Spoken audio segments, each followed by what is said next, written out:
Perfect picture channel में आपका स्वागत है। आज फोटोग्राफी की शख्सियत है मुकेश श्रीवास्तव, झारखंड के धनबाद में रहते हैं।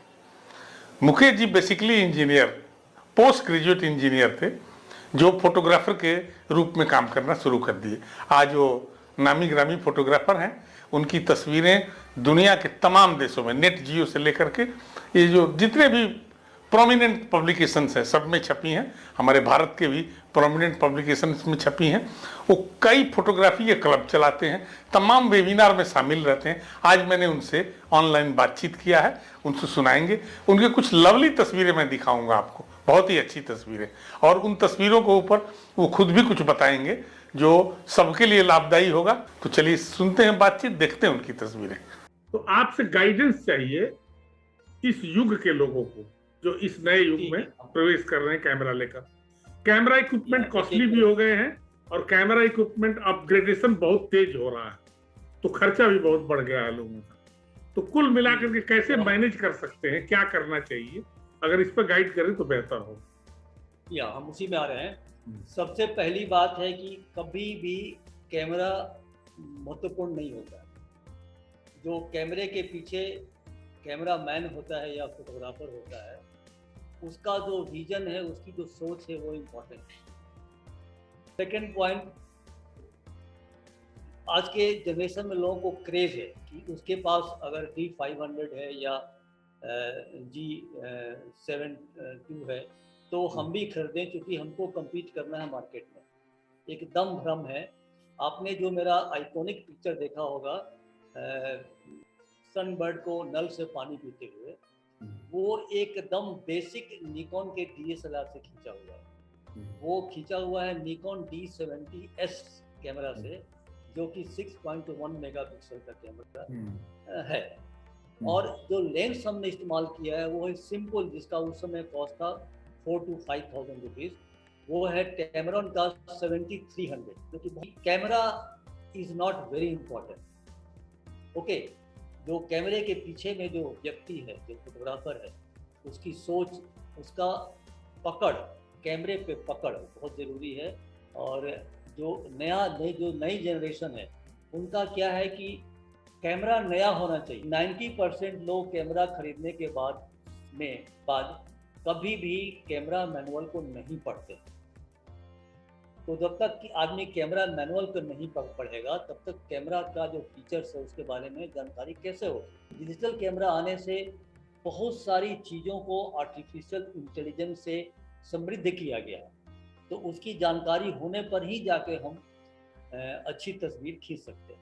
तो उसमें एक और सवाल है मेरे साथ, मेरे को जो सामने आता है मेरे सामने। जी। आज जो मार्केट है, जो फोटोग्राफी की मार्केट मीन्स जो लोग शूट देते हैं, जो कमर्शियल शूट देते हैं, प्रोफेशनल शूट देते हैं, इवन जो वेडिंग देते हैं, जो फंक्शन देते हैं, प्री वेडिंग देते हैं, वो लोग बुकिंग से पहले, आपके पास अप्रोच करने से पहले, जब वो अप्रोच करते हैं तो पहला उनका ये जानना होता है कि आपके पास इक्विपमेंट क्या है और क्या इक्विपमेंट से खींचेंगे। क्योंकि बुक करने वाला आदमी पहले इंटरनेट की वजह से स्टडी करके पता करके आता है कि लेटेस्ट कैमरे का है, कौन से हैं।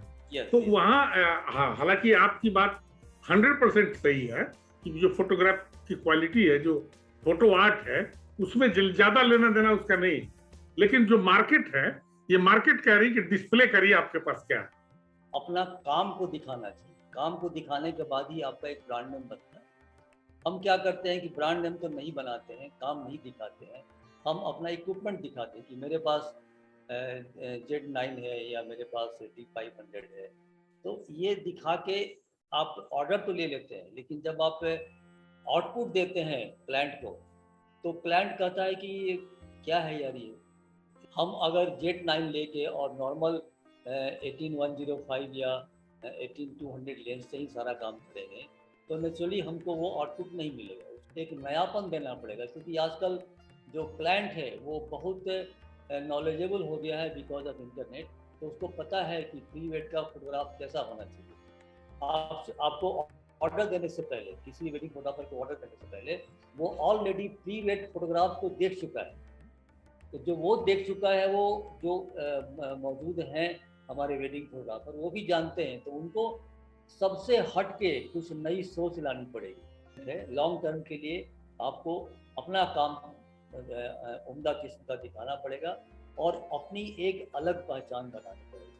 किस तरह से गाइड करते हैं, जो खास तौर से उस पर बताएं, जो कैमरा क्लब है वो कैसे एक्सरसाइज करते हैं, वो आमतौर पर वो लोग कौन से जो मेंबर हैं, जो फोटोग्राफर्स हैं हमारे जो आपके धनबाद क्लब में? कैमरा क्लब में बेसिकली जो बिगिनर्स हैं वो हमारे मेंबर्स हैं, तो उनको सबसे पहले हम लोग कैमरे के बारे में जानकारी देते हैं। गाइड करने के बाद में उनके फोटोग्राफ्स को रिव्यू करते हैं कि आपके फोटोग्राफ में एक्सपोजर में कहाँ कमी है, टेक्निकल क्वालिटी में कहाँ कमी है, एस्थेटिक वैल्यू में कहाँ कमी है, कंपोजिशन में कहाँ कमी है। तो ये सब करके धीरे धीरे उनको ग्रूम करते हैं और ग्रूम करते करते स्टेज ये आ गया कि पिछले 5-6 महीने से हमारे मेंबर्स इंटरनेशनल और नेशनल फोटो कॉम्पिटिशन्स में अवार्ड लेना शुरू किया, जो बहुत मेरे लिए बहुत खुशी की बात है और हम इसमें बहुत गर्वान्वित महसूस करते हैं। लेकिन एक फायदा मैं देख रहा हूँ, जो आज के लड़के जो एनालॉग को समझना शुरू कर दिया है ठीक से, जो समझने लगे हैं, उन्होंने नंबर ऑफ शॉट उनके घट गए। आज के युग में जब डिजिटल कैमरा, पहले पॉइंट एंड शूट था, लेकिन बाद में DSLR आ गया, तो ये पॉइंट एंड शूट ऑब्सोलीट हो गया। DSLR भी करीबन ऑब्सोलीट हो चुका है। अभी एज आ गया है मिररलेस टेक्नोलॉजी का। तो जब ये टेक्नोलॉजी जो इतनी फास्ट चेंज हो रही है और हम एनालॉग कैमरे पे टाइम दे रहे हैं 6 महीना, तो वो स्टूडेंट्स का टाइम वेस्ट करना है, मेरे अपना व्यक्तिगत विचार है, क्योंकि उसकी ज़रूरत नहीं है। क्योंकि जो बेसिक डे लाइट एक्सपोजर है या जो बेसिक एक्सपोजर ट्रायंगल है जो एनालॉग कैमरा में था, एनालॉग टेक्नोलॉजी में था, वही डिजिटल कैमरा में है, वही मिररलेस कैमरा में। वो बेसिक चीज़ फ़र्क नहीं है। फ़र्क क्या है कि because of artificial intelligence mirrorless camera में या DSLR में बहुत अच्छे अच्छे फीचर्स आ गए, जिस फीचर से आप एक्सपोजर को बेहतरीन ढंग से कंट्रोल कर सकते हैं। एक मेरा पिक्चर है वाइन ग्लास पे। हाँ। तो वाइन ग्लास पे एक नई चीज़ थी, क्योंकि हमेशा मेरा प्रयास होता है कि वैसा हम काम करें जो पहले किसी ने नहीं किया हो, हम उसमें एक अपनी अलग पहचान बनाएं। तो वाइन ग्लास पे हमने 2009 में काम किया, 1 साल हम सिर्फ उसी पे काम किया। उस दौरान ना हम कहीं फोटो वॉक में गए, ना हमने फोटो जर्नलिज्म किया, ना लैंडस्केप किया, कुछ नहीं। अब उसमें पहले हमने जो अवेलेबल था हमारे पास वाइन ग्लास, उससे हमने किया, तो उसमें देखे कि वो ऑप्टिक्स ख़राब होने से क्वालिटी अच्छी नहीं आ रही है। फिर हम दिल्ली से बहुत कॉस्टली वाइन ग्लास लाए और उस पर हमने 1 साल काम किया, बिना ये जाने हुए कि आज जो हम काम कर रहे हैं, आज जो हमने पैसा खर्च किया, इसका मुझे रिटर्न क्या मिलेगा। तो 2008 और 9 में जो काम किया हमने, उसका रिटर्न हमको 2015 में मिला। फोटोग्राफिक सोसाइटी ऑफ अमेरिका में मेरा इमेज ऑफ द ईयर का अवार्ड दिया गया। देवघर का पिक्चर है, जहाँ पे एक जो श्रद्धालु है वो जमीन पे लेटा हुआ है और उसके बगल में गाय चल रही है। तो जहाँ भी ये धार्मिक स्थल होते हैं वहाँ पे भीड़ बहुत होती है।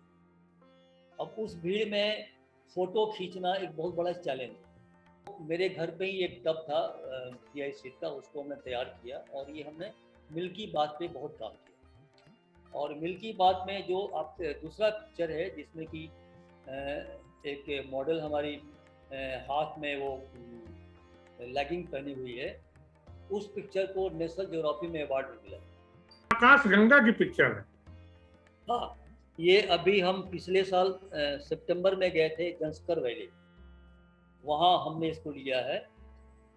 ये जो फोरग्राउंड में चोटम है जो कि बुद्धिज्म का एक सिंबल है, तो वहाँ पे लिया। इसको बोलते हैं मिल्की वे। बहुत बढ़िया रहा, हम लोगों की बात अच्छी रही।